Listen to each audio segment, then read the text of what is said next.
तारीख आज 16 सितंबर 2025 दिन मंगलवार हो गया, हिंदी तिथि 10 में। और आइए बात करते हैं आज के मुख्य समाचार में। रूस से तेल खरीदने पर भारत को बड़ा झटका लग सकता है, क्योंकि यूक्रेन ने 1 अक्टूबर से ही डीजल खरीद पर रोक लगा दी है। यूक्रेन की तरफ से ये घोषणा की गई है कि वह 1 अक्टूबर से भारत से आने वाले डीजल पर रोक लगाएगा। यूक्रेन की ऊर्जा कंसल्टेंसी एनकोर की तरफ से बताया गया कि भारत रूस से बड़ी मात्रा में कच्चा तेल खरीदता है और इसी वजह से यह कदम उठाया गया, क्योंकि रूस यूक्रेन के बीच तो कंट्रोवर्सी चली रही है, आपको बताइए। और क्योंकि ऐसे में भारत रूस से तेल खरीदता है, कच्चा तेल, तो इसलिए अब यूक्रेन का कहना कि हम भारत से डीजल नहीं खरीदेंगे। तो इसका असर कहीं न कहीं भारत के भी ऑयल एक्सपोर्ट पर देखने को मिल सकता है ना। और वहीं दोस्तों, अक्टूबर के महीने से ही रेल यात्रियों के लिए भी एक बड़ा अपडेट आ रहा। देखिए, इंडियन रेलवे ने बड़ा ऐलान किया, 1 अक्टूबर से शुरू हो रहा टिकट बुकिंग का नया सिस्टम। सभी रेल यात्रियों के लिए बड़ी खबर सामने आ रही है। अब सामान्य रेलवे रिजर्वेशन में भी सरकार ने आधार कार्ड ऑथेंटिफिकेशन को अनिवार्य कर दिया है। यानी 1 अक्टूबर से ही IRCTC की वेबसाइट या मोबाइल ऐप किसी भी माध्यम से ऑनलाइन सामान्य आरक्षित टिकटों की बुकिंग के पहले 15 मिनट के दौरान आधार कार्ड प्रमाणीकरण करना अनिवार्य कर दिया है। आधार ऑथेंटिकेशन करना होगा OTP के जरिए, तभी आप रेलवे का टिकट बुक कर पाएंगे। रेलवे टिकट में होने वाले फर्जीवाड़े पर रोक लगाने के लिए सरकार की तरफ से ये नया नियम लागू किया गया है। और ये नियम कैसे काम करेगा, इसकी कुछ और डिटेल जानकारी आप देख सकते हैं स्क्रीन पर। हाल ही में रेलवे ने एक और बदलाव किया था। अब हर महीने आप 24 ऑनलाइन ट्रेन टिकट बुक कर पाएंगे। पहले एक IRCTC यूजर की ID पर अधिकतम रेलवे टिकट बुकिंग की संख्या 12 ही थी, लेकिन उसको भी बढ़ाकर अब 24 कर दिया गया है। ओके, और चलिए अगली बड़ी खबर देखिए। AI से बनाई गई फेक न्यूज पर भी होगी अब सख्त कार्रवाई। संसदीय समिति की तरफ से सरकार से ये बड़ी अपील की गई।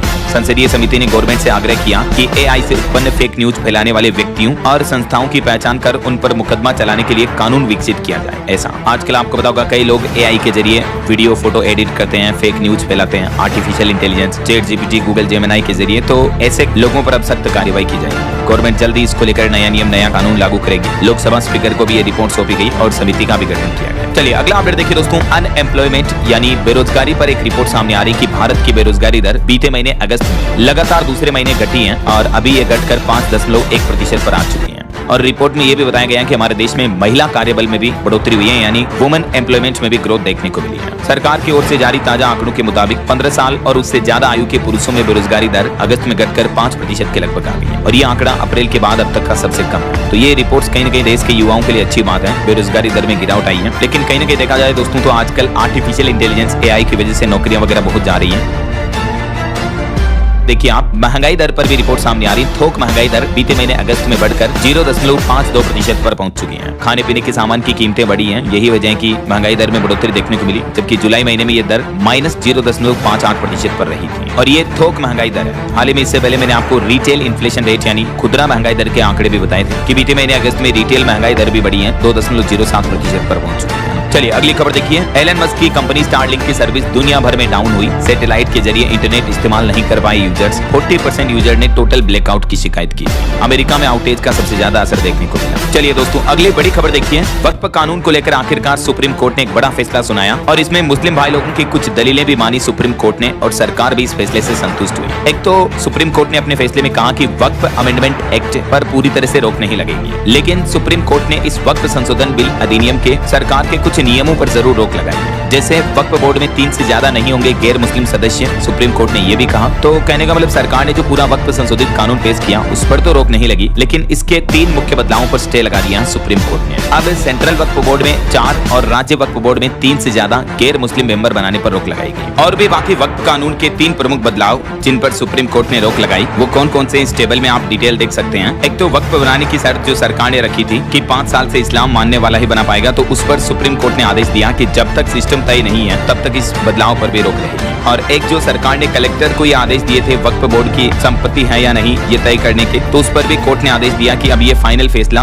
वक्फ ट्रिब्यूनल या कोर्ट तय करेगा ऐसा। और मुस्लिम वाले मुद्दे पर सुप्रीम कोर्ट के जस्टिस BR गवई ने कहा कि जब तक राज्य सरकारें ये तय करने के लिए नियम नहीं बनाती कि कोई व्यक्ति वास्तव में मुसलमान है या नहीं, तब तक ये प्रावधान लागू नहीं हो सकता, क्योंकि बिना नियम के ये मनमाने ढंग से इस्तेमाल किया जा सकता है। तो अभी वक्फ संशोधन कानून के तहत अब गैर मुस्लिम भी कर सकेंगे वक्फ। सुप्रीम कोर्ट ने इसका रास्ता भी खोल दिया इस बदलाव पर रोक के साथ ही। हालांकि मुस्लिम नेता असुद्दीन ओवैसी ने यह भी कहा कि सुप्रीम कोर्ट जल्द ही इस पूरे वक्फ संशोधन अधिनियम पर अंतिम फैसला दे ऐसा। और वहीं बीते दिन सुप्रीम कोर्ट ने कुछ और बड़े आदेश जारी किए। देखिए, एक तो सुप्रीम कोर्ट ने कहा कि देश के हर एक राज्य के हर थाने में CCTV कैमरे जरूरी रूप से लगाए जाएं और कैमरों की रिकॉर्डिंग जांचने के लिए कंट्रोल रूम भी बनाए जाएं, जिसमें इंसानी दखल कम हो। AI के जरिए हर एक पुलिस थानों में अब निगरानी होगी। जैसे ही कैमरा बंद होगा तुरंत अलर्ट आ जाएगा, क्योंकि अभी भी हमारे देश के कई पुलिस थानों में सीसीटीवी कैमरे काम नहीं करते हैं तो ऐसे केसों की सुनवाई करते हुए सुप्रीम कोर्ट ने ये सख्त टिप्पणी की है। हालांकि पुलिस थानों में इस सीसीटीवी कैमरों की कमी से संबंधित मामले पर अंतिम फैसला 26 सितंबर को सुनाया जाएगा। सुप्रीम कोर्ट पारित करेगा आदेश।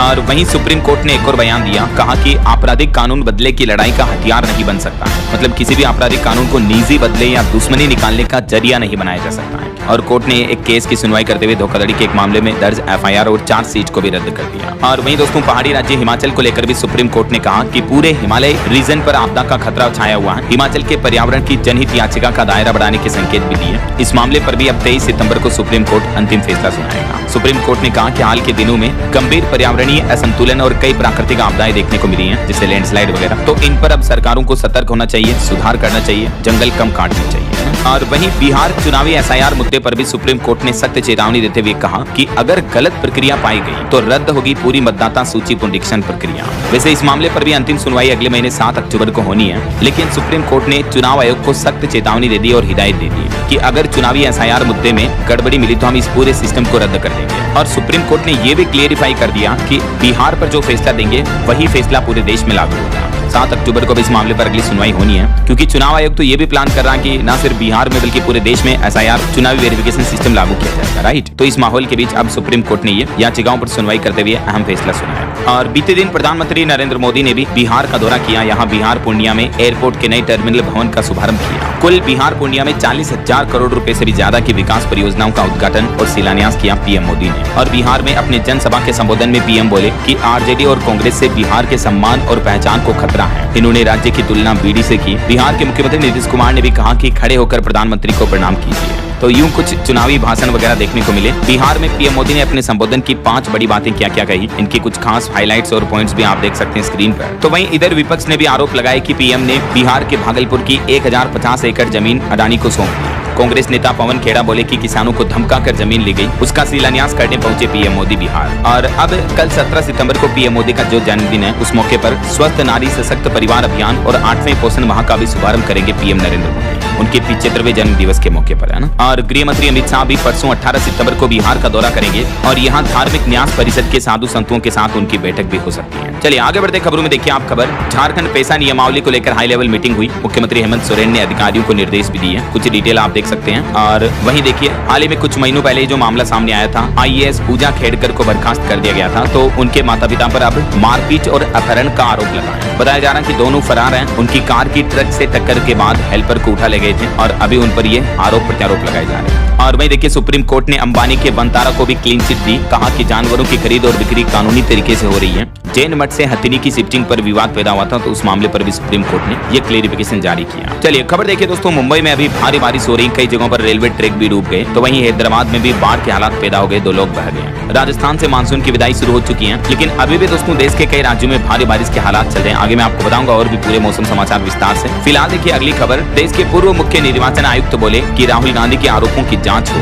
इलेक्शन कमीशन अपमान कर रहा, एसआईआर मधुमक्खी के छत्ते में हाथ डालने जैसा है। देश के पूर्व मुख्य निर्वाचन आयुक्त एसवाई कुरैशी की तरफ से राहुल गांधी पर कार्रवाई को लेकर ये बात कही गई। और वहीं खबर आ रही दोस्तों, अडानी की कंपनी को मिला केदारनाथ रोपवे का प्रोजेक्ट। मार्च में मिली थी लगभग 13 किलोमीटर लंबे इस प्रोजेक्ट को मंजूरी, तो इसे बनने में 6 साल लगेंगे। अडानी एंटरप्राइजेज लिमिटेड को ये प्रोजेक्ट सौंपा है। और वहीं दोस्तों आवारा कुत्तों को खाना खिलाने के मामले पर भी देखिए एक्सपर्ट बोले कि कुत्तों के लिए जो फीडिंग स्थल बनाए जाएंगे, इस वजह से डॉग्स के बीच लड़ाई बढ़ेगी, वे ज्यादा खूंखार होंगे। आपको पता होगा बीते महीने 22 अगस्त को सुप्रीम कोर्ट ने सभी राज्यों को फीडिंग सेंटर बनाने का जो आदेश दिया था, तो उस पर अब एक्सपर्ट ने अपनी ये राय रखी है। चलिए अगली खबर देखिए, हरियाणा राज्य में विधायकों पर मेहरबान हुई सरकार। अब हरियाणा में विधायकों को कार फ्लैट खरीदने के लिए 1 करोड़ रुपए तक का लोन देगी हरियाणा गवर्नमेंट और 10,000 यात्रा भत्ता भी मिलेगा। हरियाणा के मुख्यमंत्री नायब सिंह सैनी सरकार ने विधायकों को ये बड़ी राहत दी है। अब विधायक कार, मकान, फ्लैट वगैरह खरीदने के लिए लोन ले पाएंगे और 10,000 रुपए ट्रेवल अलाउंस के रूप में भी दिए जाएंगे हर महीने। हरियाणा गवर्नमेंट द्वारा जारी नोटिफिकेशन भी आप देख सकते हैं। और वहीं हरियाणा सरकार एक नया पोर्टल भी ला रही है, लाडो लक्ष्मी पोर्टल। तो इस पोर्टल के जरिए राज्य की 20 लाख महिलाओं को 2100 रुपए देने का प्लान किया है वैसे तो सरकार ने, लेकिन मीडिया रिपोर्ट्स आ रही दोस्तों की अब दूसरे राज्यों से भी दुल्हन लाने वाले पति हरियाणा का डोमिसाइल बना रहे हैं, मतलब हरियाणा राज्य के निवासी मूल निवासी प्रमाण पत्र बना रहे हैं। इस योजना में फर्जीवाड़े के मामले भी देखने को मिलने लगे अभी से ही, जबकि 25 तारीख से ये योजना लागू होगी, 25 सितंबर से दीनदयाल लाडो लक्ष्मी योजना। और इस योजना के तहत हरियाणा सरकार राज्य की महिलाओं को 2121 रुपए देगी। इस योजना में आवेदन करने के लिए क्या क्या जरूरी डॉक्यूमेंट चाहिए होंगे, जिसकी डिटेल भी आप देख सकते हैं। और इन महिलाओं को इस योजना का लाभ नहीं मिलेगा, जैसे विधवा, निराश्रित, पेंशन योजना का लाभ पाने वाली महिलाएं वगैरह। और वहीं गृह मंत्री अमित शाह का भी कहना है कि हरियाणा में जल्द ही 3 क्रिमिनल लॉ लागू होंगे। जल्द ही गृह मंत्री अमित शाह कुरुक्षेत्र से इनकी शुरुआत करेंगे। इससे पहले हरियाणा के मुख्यमंत्री नायब सिंह सैनी ने मीटिंग भी बुलाई और तैयारियों में जुटी ब्यूरोक्रेसी भी। रिपोर्ट्स के मुताबिक 3 अक्टूबर से हरियाणा में केंद्र सरकार के 3 नए आपराधिक कानून लागू हो जाएंगे और इसकी शुरुआत खुद गृह मंत्री अमित शाह कुरुक्षेत्र से करेंगे। तो अमित शाह के दौरे से पहले मुख्यमंत्री नायब सिंह सैनी ने आज एक अहम बैठक भी बुलाई। ये वो 3 नए आपराधिक कानून हैं जो सरकार धीरे धीरे देश भर में लागू कर रही है। और वैसे हरियाणा के सीएम अभी दिल्ली दौरे पर हैं 1 दिन के। केंद्रीय मंत्री प्रहलाद जोशी से भी मिले और पानीपत में आत्मनिर्भर भारत कार्यक्रम में भी शामिल हुए। चलिए खबर देखिए, हिमाचल प्रदेश कैबिनेट बैठक में 3700 पदों को भरने की मंजूरी मिली। 1602 बिजली उपभोक्ता मित्र भी आउटसोर्स पर रखे जाएंगे और हिमाचल के 100 सरकारी स्कूलों में भी CBSE का पाठ्यक्रम शुरू होगा। हिमाचल प्रदेश के मुख्यमंत्री सुखविंदर सिंह सुक्खू की अध्यक्षता में बीते दिन एक कैबिनेट मीटिंग हुई और इसी कैबिनेट मीटिंग में कुछ महत्वपूर्ण फैसले लिए। टोटल 20 बड़े फैसलों पर सहमति बनी। क्या क्या, जिनकी डिटेल जानकारी भी आप देख सकते हैं, क्योंकि अभी मैं एक पॉइंट को बोलूंगा तो काफी ज्यादा लंबा समय लग जाएगा। चलिए खबर देखिए दोस्तों, सरकार ने इस साल के लिए बड़ा फैसला लिया है। गुरु नानक जयंती पर ननकाना साहिब यात्रा रद्द की जाएगी। केंद्र सरकार ने सुरक्षा कारणों की वजह से इस यात्रा को अनुमति नहीं दी। हालांकि SGPC ने भी इसका विरोध जताया और पुनर्विचार की मांग भी की। केंद्र सरकार का कहना है कि इस साल नवंबर में आने वाली गुरु नानक देव जी की जयंती के मौके पर प्रस्तावित ननकाना साहिब पाकिस्तान तीर्थ यात्रा को अनुमति नहीं दी जाएगी। गृह मंत्रालय ने सुरक्षा कारणों की वजह से ये परमिशन नहीं दी है। चलिए खबर आ रही है, उत्तर प्रदेश के 34 जिलों में बड़ा खतरा मंडराने लगा है। अब योगी सरकार ने एक इमरजेंसी ट्रेनिंग भी शुरू कर दी है। दरअसल राज्य आपदा प्रबंधन प्राधिकरण के अलर्ट के मुताबिक यूपी के 34 जिलों में भूकंप का बड़ा खतरा मंडराया हुआ है। यही वजह है कि इन जिलों के जिलाधिकारियों और तहसील कर्मचारियों को भूकंप, औद्योगिक और अग्नि सुरक्षा का परीक्षण दिया जा रहा है। यूपी की योगी सरकार की तरफ से ये अभियान 9 सितंबर से चलाया जा रहा है, जो 26 सितंबर तक चलेगा। चलिए खबर देखिए, कश्मीर से दिल्ली के लिए पहली समर्पित पार्सल ट्रेन को उपराज्यपाल मनोज सिन्हा ने हरी झंडी दिखाई। तो जम्मू वासियों के लिए भी राहत भरी खबर है। और देखिए, बॉलीवुड एक्टर करण जौहर को लेकर कोर्ट ने एक बड़ा फैसला सुनाया। कहा कि हर फैन पेज को ब्लॉक नहीं किया जा सकता। करण जौहर की व्यक्तित्व अधिकार संबंधित याचिका पर दिल्ली हाईकोर्ट ने सुनवाई करते हुए यह अहम टिप्पणी की। और खबर देखिए दोस्तों, भारतीय खिलाड़ियों ने जो बीते दिन एशिया कप मैच में पाकिस्तान के खिलाड़ियों के साथ हाथ मिलाने से इनकार कर दिया, तो इसकी भी पाकिस्तान को मिर्ची लगी और पाकिस्तान ने अब शिकायत दर्ज करवा दी है। बीते दिन आपको बताऊंगा, दुबई में जो ये मैच हुआ Asia cup India versus Pakistan का, इसमें भारत की शानदार जीत देखने को मिली। लेकिन जीत के बाद भारतीय खिलाड़ियों ने पाकिस्तान से हाथ नहीं मिलाया, तो इस मामले पर अब पाकिस्तान क्रिकेट बोर्ड ने शिकायत भी दर्ज कराई। वहीं प्रधानमंत्री नरेंद्र मोदी ने ऑपरेशन सिंदूर के लिए सशस्त्र बलों की सराहना की। कोलकाता में कमांडर सम्मेलन का उद्घाटन करते हुए पीएम मोदी बोले कि आगे के लिए सुधार तेज करें। ऑपरेशन सिंदूर की सफलता पर इंडियन आर्मी को सराहा पीएम मोदी ने। बहरहाल अभी तो अपन कुछ और महत्वपूर्ण और काम की खबरें देखेंगे दोस्तों, लेकिन फिलहाल वक्त तो चला है आज के ताजा मौसम समाचार जानने का। कि आप वैसे तो मौसम विभाग का कहना है कि अब सूखी हवाएं चलने लगी, मौसम साफ होने लगा, अब और नहीं होगी ज्यादा भारी बारिश, वापस रवानगी करने लगा मानसून। हालांकि इस साल के मानसूनी सीजन में बारिश ने 35 सालों का रिकॉर्ड तोड़ दिया और 16 साल बाद वक्त से पहले ही मानसून विदाई लेने लगा है। देखिए, पश्चिमी राजस्थान से भी मानसून की विदाई शुरू हो चुकी है और उत्तर भारत से भी जल्दी मानसून वापसी करेगा। देश के कुछ राज्यों से मानसून विदाई प्रक्रिया शुरू हो गई है। इस साल जल्दी मानसून विदा लेने वाला है, क्योंकि मानसून आया भी जल्दी था। मौसम विभाग का कहना है कि राजधानी दिल्ली में भी जल्दी मानसून की वापसी होगी, लेकिन फिलहाल 3 दिन दिल्ली में बारिश की चेतावनी जारी की गई है। बारिश के आसार बने रहेंगे और तापमान में भी कमी आएगी, तो दिल्ली वासियों को बढ़ती गर्मी से भी राहत मिलेगी, क्योंकि दिल्ली में पिछले 10 दिनों से सूखा पड़ा है। लेकिन अब 17-18 सितंबर को हल्की बौछारों के आसार दिख रहे हैं। और देश की आर्थिक राजधानी मुंबई में भी अभी नहीं थमेगा मानसून, पूरे सप्ताह बरसेंगे बादल, बीच बीच में तेज बौछारों यानी बारिश के भी आसार रहेंगे। वैसे अभी भी मुंबई में तो भारी बारिश चल रही है, कई जगहों पर रेलवे ट्रैक डूब गए, मैंने आपको बताए थे अपडेट। चलिए कुछ अलग अलग राज्यों के मौसम की स्थितियां देखते हैं। देखिए, उत्तर प्रदेश अयोध्या में भी इतनी भारी बारिश हुई कि अयोध्या में सड़कें मानो तालाब बन गई, घरों में पानी घुस गया। काशी, प्रयागराज समेत यूपी के 10 शहरों में बारिश अभी भी देखने को मिल रही है। सहारनपुर में अंडरपास में भी फंसी एक कार। और यूपी के 35 जिलों में लगभग आधे उत्तर प्रदेश में अभी भी भारी बारिश का अलर्ट है। इधर बिहार की स्थितियां देखिए, बेगूसराय, बेतिया, भागलपुर में तेज बारिश चल रही है। वैसे बिहार में पूरे प्रदेश में अलर्ट जारी हुआ। अगले 5 दिन तक उत्तर और पूर्वी हिस्सों में हेवी रेन की चेतावनी है। गंगा नदी का जलस्तर बढ़ने की वजह से बिहार के कई जिलों में बाढ़ का खतरा भी बढ़ा है। ये बिहार के मानचित्र में आप देख सकते हैं, सभी के सभी 38 जिलों में भारी बारिश का अलर्ट है। और मध्य प्रदेश में देखिए, सिंगरौली में बिजली गिरने से 2 बच्चों की मौत हो गई। एमपी में भोपाल, रायसेन समेत 10 जिलों में बारिश की चेतावनी, अगले 2 दिन पानी गिरने का अलर्ट है। आज 16 सितंबर को मध्य प्रदेश के कुछ जिलों में भारी बारिश का येलो अलर्ट भी है। बाकी सामान्य चेतावनी तो सभी जगहों पर है। और कल 17 तारीख को भी पूरे प्रदेश में हल्की फुल्की बारिश की चेतावनी रहेगी।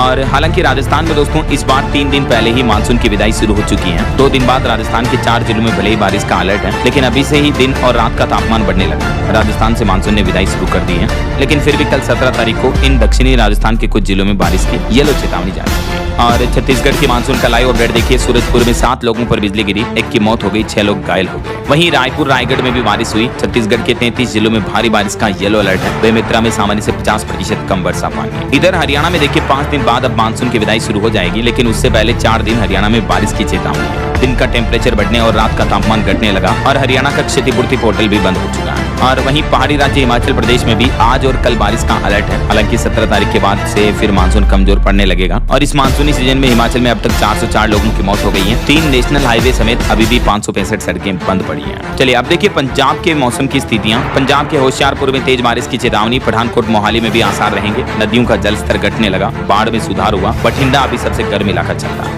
और बीते दिन कांग्रेस नेता राहुल गांधी भी पंजाब दौरे पर पहुंचे। बाढ़ प्रभावित इलाकों का जायजा लिया। इस दरमियान राहुल गांधी ने एक रोते हुए बच्चे को भी चुप कराया। पाकिस्तान बॉर्डर से सटे गाँव में नहीं जा सके, बोले कि मुआवजा जल्द ही दें सरकार। और अपने पंजाब दौरे के दौरान राहुल गांधी की पंजाब के एसपी से भी बहस हो गई, क्योंकि उन्होंने पाकिस्तान बॉर्डर के पास जाने से रोका था उनको सुरक्षा कारणों की वजह से। तो कांग्रेस नेता बोले कि भारत में मुझे प्रोटेक्ट नहीं कर सकते क्या। ये कुछ बहसबाजी भी देखने को मिली। और खबर आ रही कि खराब मौसम की वजह से देखिए केदारनाथ धाम में भी हेलीकॉप्टर नहीं उड़ सके। घना कोहरा छाया तो 600 टिकट रद्द किए गए। और भी दोस्तों स्काईमेट वेदर की रिपोर्ट के मुताबिक अगले 24 घंटों के दौरान देश भर में मौसम की संभावित गतिविधियां क्या रह सकती हैं, जिसकी जानकारी आप देख सकते हैं स्क्रीन पर। वैसे मौसम विभाग ने अभी रेड अलर्ट तो किसी भी राज्य में जारी नहीं कर रखा है, लेकिन कुछ राज्यों में बारिश का ऑरेंज अलर्ट जरूर है, जिनकी जानकारी भी आप देख सकते हैं। और बाकी मध्य भारत और दक्षिणी भारत के अधिकतर जिलों में येलो अलर्ट की चेतावनी है। ओके, और चलिए मौसम के बाद अब अपन आज के सराफा बाजार पर नजर डाल लेते हैं। तो देखिए सोने चांदी के दाम में कुछ गिरावट देखने को मिली। बीते दिन सोना मात्र 104 रुपए गिरकर 1,09,603 रुपए प्रति 10 ग्राम पर पहुंच चुका है, जबकि चांदी का भाव भी 1,28,000 रुपए प्रति किलो चल रहा है। और भी अलग अलग कैरेट के हिसाब से सोने की कीमतें आप देख सकते हैं। 18, 22 और 24 कैरेट गोल्ड का प्राइस क्या चल रहा है।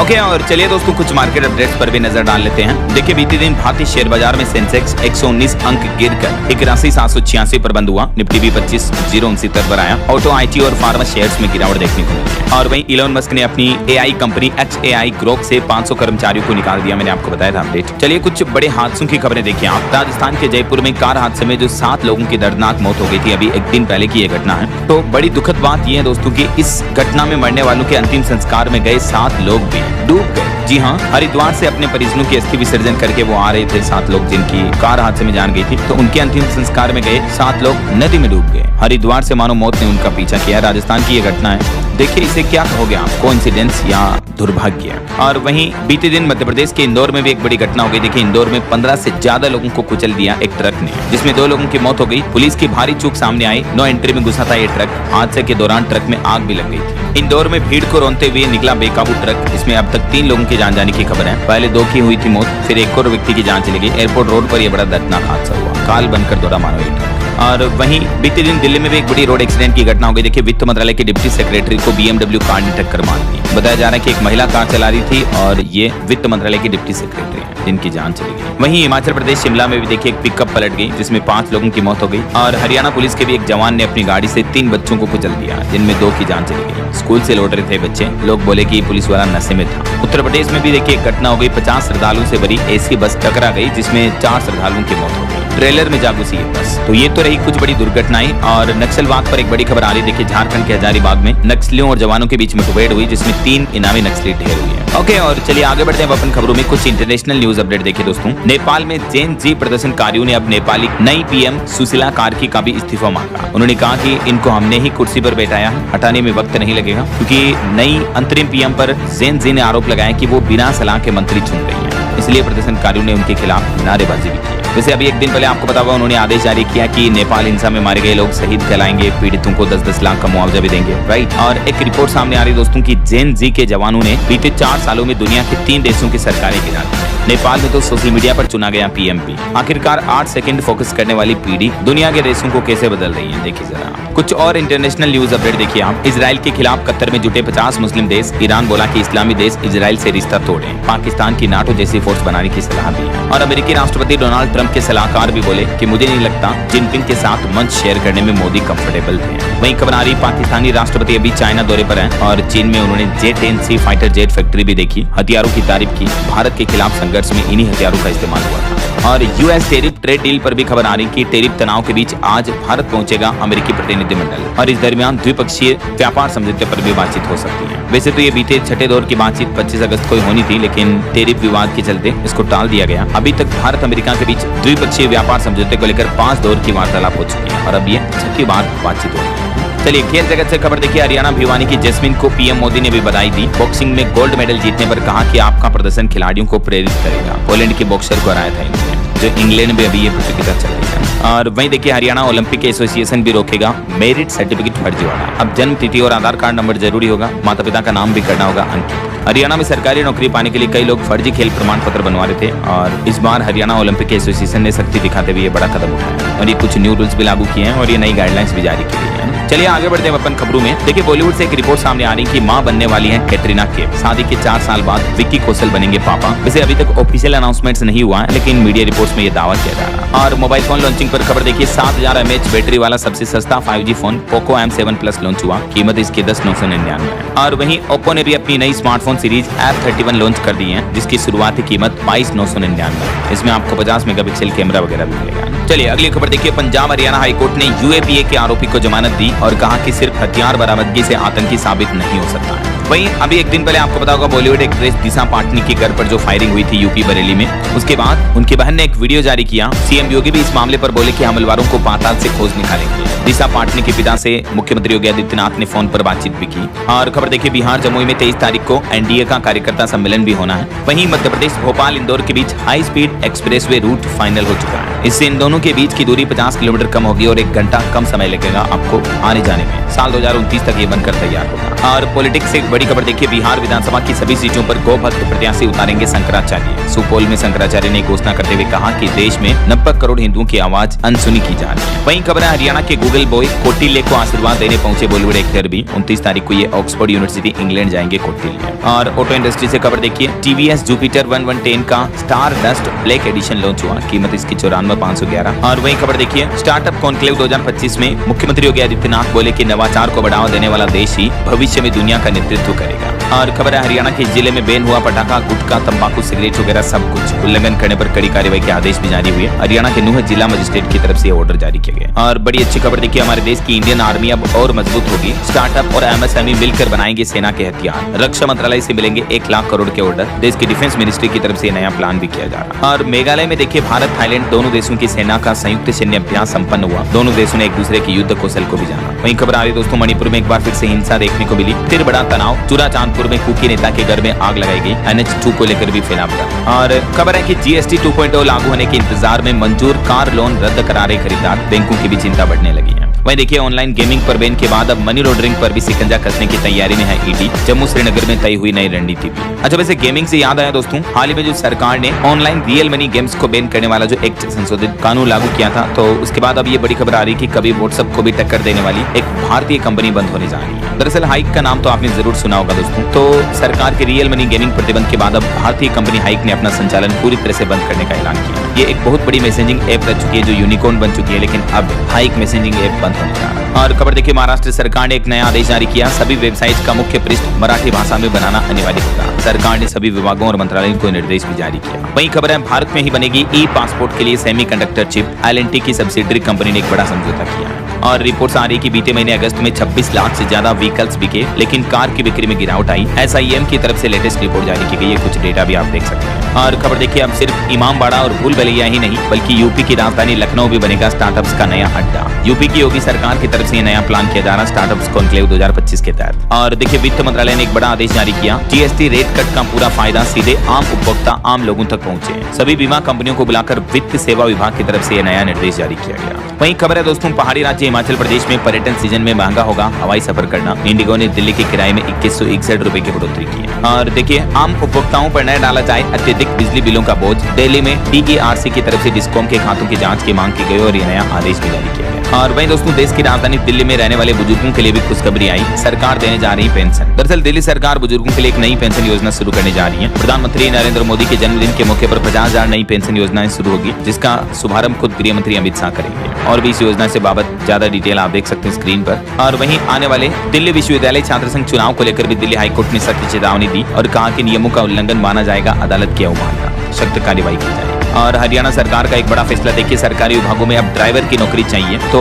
शैक्षणिक योग्यता में बदलाव किया। अब ड्राइवर बनने के लिए भी 12वीं पास होना अनिवार्य होगा। इसके साथ ही 10वीं 12वीं में हिंदी या संस्कृत एक विषय होना भी अनिवार्य मांगा गया। हरियाणा सरकार ने अपने सभी सरकारी विभागों में ड्राइवरों की भर्ती को लेकर ये नियमों में बदलाव किया है। और वहीं देखिए, जम्मू कश्मीर में बाढ़ के बाद अब मच्छरों से जनित बीमारी डेंगू का खतरा बढ़ने लगा। 420 पहुंची संक्रमितों की संख्या, एक मरीज की मौत भी हो गई। और खबर है, बिहार के 25,000 स्कूल डिजिटल होंगे, बनाए जाएंगे 2-2 स्मार्ट क्लासरूम भी। बिहार के मुख्यमंत्री नीतीश सरकार की तरफ से शिक्षा की क्वालिटी गुणवत्ता को बढ़ावा देने के लिए नया प्लान किया गया है। वहीं देश के रक्षा मंत्री राजनाथ सिंह ने रक्षा खरीद मैनुअल 2025 को मंजूरी दी। इससे सैनिकों की जरूरतें भी पूरी होगी। और वहीं देखिए, हिमाचल प्रदेश में कर्मचारियों से हायर ग्रेड पे वापस लेने की अधिसूचना जारी करने पर हिमाचल के मुख्यमंत्री सुखविंदर सिंह सुक्खू को भी नाराज हुए। मामले की जांच के आदेश भी दिए, देख सकते हैं आप डिटेल। और देश की राजधानी दिल्ली वासियों के लिए एक और खुशखबरी आ रही, इन इलाकों में लगेंगे पानी के मीटर, बिलिंग में भी आएगी पारदर्शिता। एनडीएमसी यानी दिल्ली नगर पालिका परिषद की तरफ से नया आदेश जारी किया गया, देख सकते हैं। और पूर्वी दिल्ली में भी ऑटो चालकों की मनमानी पर रोक लगाई जाएगी। नियमों का उल्लंघन जारी हुआ क्योंकि कई ऑटो चालक लिमिट से ज्यादा सवारियां बिठा करके चलाते हैं, तो उन पर अब सख्त कार्रवाई की चेतावनी। और खबर देखिए, उत्तराखंड के हरिद्वार में आज जुटेंगी उद्योग जगत की हस्तियां, सूक्ष्म लघु व मध्यम उद्योगों पर होगा मंथन। अमर उजाला का ये एमएसएमई कार्यक्रम का आयोजन होने जा रहा आज 16 सितंबर को। और वहीं देखिए, हिमाचल प्रदेश में पर्यटन विकास निगम कर्मियों को नहीं मिला वेतन, तो अब कर्मचारी संघ ने सरकार से विशेष आर्थिक पैकेज भी मांगा। जम्मू कश्मीर में नई औद्योगिक नीति से 20,000 युवाओं को मिला रोजगार। साल 2030 तक 4.5 लाख रोजगार के लक्ष्य तय किए हैं जम्मू सरकार ने। और देखिए, बागेश्वर धाम के पंडित वीरेंद्र कृष्ण शास्त्री उठाएंगे बड़ा कदम, हाईकोर्ट में याचिका के जरिए रोकेंगे भगवान चित्र वाले उत्पाद।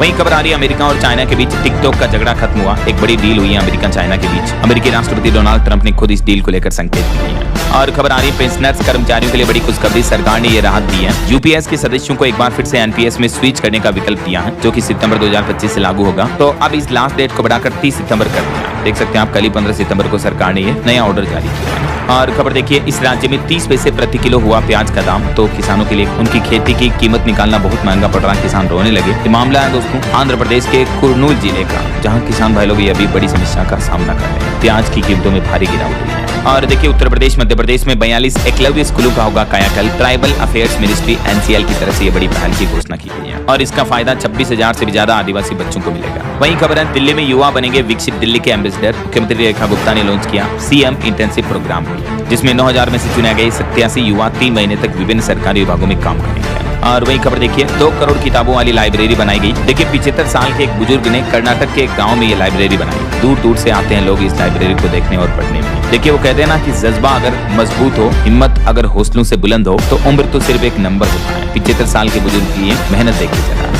और खबर आ रही, जम्मू कश्मीर में 100 से ज्यादा सोशल मीडिया हैंडल भी ब्लॉक किए गए। इन सोशल मीडिया अकाउंट के जरिए शांति भंग करने की कोशिश की जा रही थी, सरकार का कहना है। और मध्य प्रदेश उज्जैन बनेगा ग्लोबल स्पिरिचुअल सिटी। सिंहस्थ 2028 की तैयारियों पर बोले मध्य प्रदेश के मुख्यमंत्री डॉक्टर मोहन यादव। वहीं खबर है, सिंगापुर पहुंचा आईएनएस निस्तार, पैसिफिक रिच 2025 में शामिल होगा। और कर्नाटक के बंगलुरु में सीबीआई ने बड़ा एक्शन लिया, 16 ठिकानों पर एक साथ रेड की, छापेमारी की। पंजाब सरकार का कहना है कि हर घर डॉक्टर पहुंचाने का अभियान शुरू किया गया। बाढ़ के बाद अब बीमारियों की रोकथाम के लिए पंजाब के भगवंत मान सरकार ने नई पहल शुरू की है। और वहीं खबर देखिए, 1xBet गेमिंग ऐप मामले में ईडी ने मिमी चक्रवर्ती से करीब 9 घंटे तक पूछताछ की। जम्मू कश्मीर में 13 दिन बाद खुले स्कूल, बारिश के कारण इतने दिनों से बंद थे। और वहीं देखिए अगली खबर, अगले 15 सालों में दुनिया पर राज करेगी एआई के साथ पलने वाली जनरेशन, कम हो जाएगा जेन जी का रुतबा भी। आर्टिफिशियल इंटेलिजेंस को लेकर ये रिपोर्ट सामने आ रही है। और दुनिया की दिग्गज एआई कंपनी चैटजीपीटी के सीईओ का कहना है कि वो एक जॉब जिसका भविष्य कुछ नहीं बिगाड़ पाएगा, एआई भी। उन्होंने कहा कि नर्सिंग और केयरिंग जॉब सुरक्षित रहेगी आर्टिफिशियल इंटेलिजेंस के बढ़ने के बावजूद।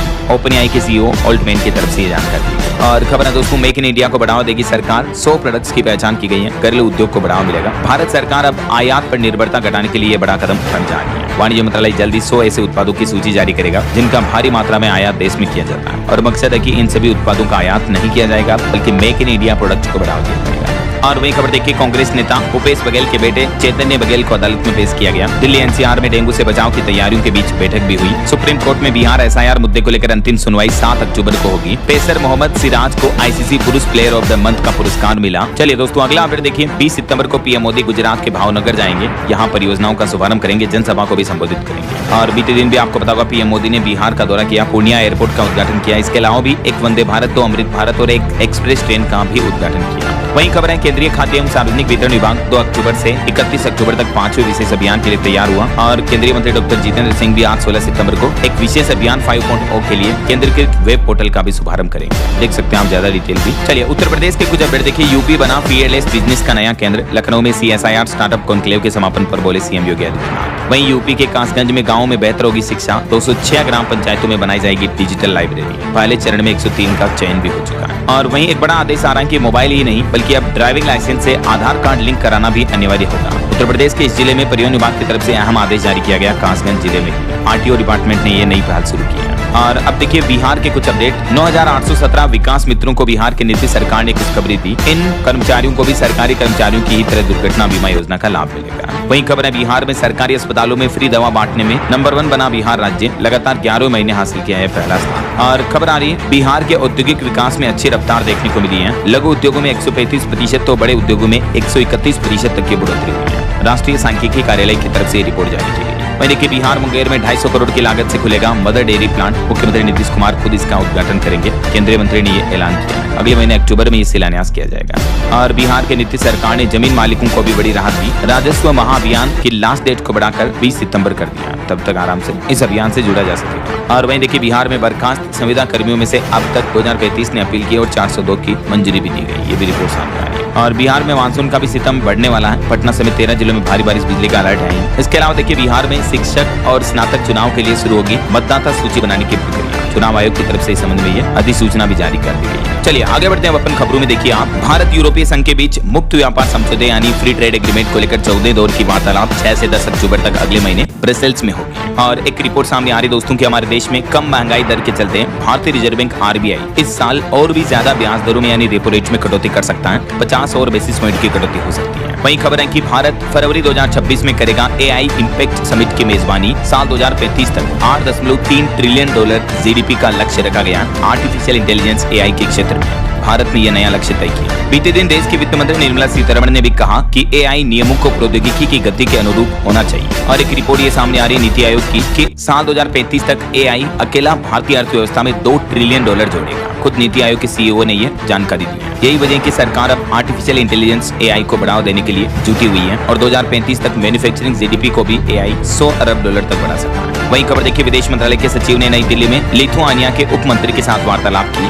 और खबर है अडानी सीमेंट फ्यूचर एक्स कार्यक्रम लॉन्च हुआ। 100 से ज्यादा इंजीनियरिंग कॉलेजों में तैयार होंगे नेक्स्ट जनरेशन लीडर्स। वहीं भारत और नॉर्वे के बीच पहली समुद्री सुरक्षा वार्तालाप कंप्लीट हुई। और ओम बिरला ने तिरुपति में महिला सशक्तिकरण सम्मेलन का भी उद्घाटन किया। और भारत ने अपनी पहली अखिल महिला त्रिसेवा नौकायन यात्रा को भी हरी झंडी दिखाई। और वहीं दोस्तों एम्स नई दिल्ली ने प्रशिक्षण के लिए दा विंची सर्जिकल रोबोट का भी उद्घाटन किया। चलिए अब अपन कुछ और स्टेट न्यूज अपडेट देख लेते हैं फटाफट से। देखिए राजस्थान में बड़ा प्रशासनिक फेरबदल हुआ। 222 RAS के तबादले किए गए। और वहीं राजस्थान में एक प्लान बनाया गया। रक्तदान अमृत महोत्सव के दुनिया के 75 देशों में शिविर लगाए जाएंगे। 17 सितंबर को 13 पंथ युवक परिषद करेगा 7,500 केंद्रों का आयोजन PM मोदी के जन्मदिन के मौके पर है ना। और राजस्थान में ई भुगतान प्रोत्साहन योजना को भी कृषक उपहार योजना में शामिल करने का मुख्यमंत्री ने अनुमोदन किया। वहीं राजस्थान में अब मकान जमीन की लीज राशि पर छूट मिलेगी। ब्याज 100% माफ होगा। और RGHS दवा विक्रेता बोले कि केसलेस दवाई देना बंद कर देंगे। 3 दिन विरोध करेंगे। राजस्थान में दवा विक्रेताओं ने ये विरोध किया। कहा कि उनकी मांगे अगर नहीं मानी गई तो। और राजस्थान में शिक्षकों के लिए भी TET पास करने का आदेश जारी हुआ तो शिक्षक संघ ने विरोध जताया। मध्य प्रदेश में भी देखिए अपनी मांगों को लेकर किसान भाई लोग सड़कों पर उतर आए। भारतीय किसान संघ प्रदेश व्यापी आंदोलन की चेतावनी भी दी है। और MP के शाहजहांपुर में एक बड़ी घटना हो गई। हाईवे पर कंटेनर ने 6 गायों को रौंदा। सभी की मौत हो गई। गुस्साए लोगों ने चक्का जाम किया। वहीं मध्य प्रदेश के मुख्यमंत्री ने एक बड़ी घोषणा की। MP में बनेगा engineering training and research institute भी। ऐसा इंस्टीट्यूट बनेगा जिसमें दूसरे प्रदेशों से भी ट्रेनिंग के लिए इंजीनियर आएंगे। और MP सरकार का कहना है कि इंदौर में जो नवजात बच्चों की मौत हुई थी उसके पीछे कारण चूहे नहीं है बल्कि ड्यूटी पर मौजूद स्टाफ को जिम्मेदार माना गया। वहीं MP भोपाल के हाट बाजार में आज से स्वदेशी मेला लगेगा। और मध्य प्रदेश में सेवानिवृत्त कर्मचारियों को भी महंगाई राहत भुगतान किया जाए। पेंशनरों के पक्ष में दिए फैसले लागू हो। पेंशनर्स एसोसिएशन ने अपनी इन मांगों को लेकर सरकार को ज्ञापन भी सौंपा। वहीं MP में ई अटेंडेंस के विरोध में भी उतरे स्वास्थ्य कर्मचारी। और छत्तीसगढ़ में देखिए वोट चोर गद्दी छोड़ पदयात्रा शुरू हुई। 3 दिन रहेंगे सचिन पायलट छत्तीसगढ़ के दौरे पर। छत्तीसगढ़ के दुर्ग में भी पासिंग श्रद्धालुओं से भरी बस ट्रेलर में घुस गई। 4 लोगों की मौत हो गई। यूपी लखनऊ में पंचायती राज विभाग और IIM के बीच एक MOU साइन हुआ है। पंचायत प्रतिनिधियों को इससे प्रशिक्षण दिया जाएगा। यूपी मेरठ में SSP का प्रशासनिक फेरबदल देखने को मिला और यूपी लखनऊ में 16-17 सितंबर को कौशल महोत्सव का आयोजन होगा। 7,500 से भी ज्यादा युवाओं को 2 दिन में रोजगार मिलेगा। और खबर आ रही कि देश भर में 20 लाख से भी ज्यादा शिक्षकों की नौकरी पर संकट छाया। TET अनिवार्यता के खिलाफ उत्तर प्रदेश में भारी प्रदर्शन देखने को मिल रहा है। टीचर्स ने PM मोदी को ज्ञापन भी भेजा। और देखिए झारखंड में रांची समेत 15 जिलों में आज भी भारी बारिश की चेतावनी। 18 सितंबर तक बरसेंगे बादल। ओके, और चलिए कुछ एजुकेशनल अपडेट्स देख लेते हैं फटाफट से। देखिए मध्य प्रदेश में पुलिस विभाग के 7,500 पदों पर भर्ती में आवेदन शुरू हो चुके हैं। 29 सितंबर लास्ट डेट रहेगी। और राजस्थान में भी कृषि विभाग भर्ती परीक्षा की तारीख में बदलाव किया गया। 18-19 अक्टूबर को होने वाली एग्जाम अब 28-29 अक्टूबर को हो गया। और वहीं सरकारी नौकरी पर एक और अपडेट आ रहा। महाराष्ट्र शिक्षक पात्रता परीक्षा के लिए भी आवेदन शुरू हो चुके हैं। 3 अक्टूबर लास्ट डेट रहेगी। और उत्तर प्रदेश में दरोगा भर्ती के लिए आए 16.25 लाख आवेदन। लिखित परीक्षा की 4 सप्ताह पहले ही जानकारी देगा बोर्ड। वहीं CBSE बोर्ड परीक्षा में एक बड़ा बदलाव किया गया। सभी विषयों की 2 साल तक होगी पढ़ाई। कई सारे और नियमों में भी बदलाव किया है 10वीं 12वीं के स्टूडेंट के लिए। तो आप ऑफिशियल पोर्टल पर ज्यादा जानकारी चेक कर लीजिएगा। कुछ डिटेल्स आप देख सकते हैं स्क्रीन पर। और CBSE ने एक और आदेश जारी किया। बोर्ड परीक्षा में बैठने के लिए 75% उपस्थिति भी अब जरूरी होगी, वरना स्टूडेंट को एग्जाम में बैठने की परमिशन नहीं मिलेगी। और हिमाचल प्रदेश में देखिए इंस्पायर्ड अवार्ड मानक योजना के लिए अब तक 30 आवेदन आए। 6ठी से 12वीं तक के विद्यार्थी इसका लाभ उठा सकते हैं। चलिए कुछ एस्ट्रोलॉजी न्यूज से जुड़े अपडेट देखिए दोस्तों। इस बार नवरात्रि कब है? 22 या 23 सितंबर से। इसको लेकर भी कंफ्यूजन बना हो तो आपको बता दूं, नवरात्रि इस बार 22 सितंबर को शुरू होगी, ठीक है। लेकिन इस बार नवरात्रि 10 दिन की रहेगी क्योंकि चतुर्थी तिथि 2 दिन रहेगी। और विश्वकर्मा जयंती भी मनाई जाएगी कल 17 सितंबर को ही। चलिए अंत में आज के राशिफल पर नजर डाल लेते हैं। देखिए सिंह राशि वालों की इनकम बढ़ सकती है और कुंभ राशि के लोगों को प्रमोशन के मौके मिल सकते हैं। बाकी आने वाले 21 सितंबर तक ये पूरा सप्ताह 6 राशियों के लिए अच्छा समय रहेगा। तुला राशि के लोगों को परेशानियों से राहत मिलेगी, तो वहीं कुंभ राशि वालों के प्रमोशन के योग भी बनेंगे। और भी कुछ अलग अलग राशियों का राशिफल आप देख सकते हैं स्क्रीन पर।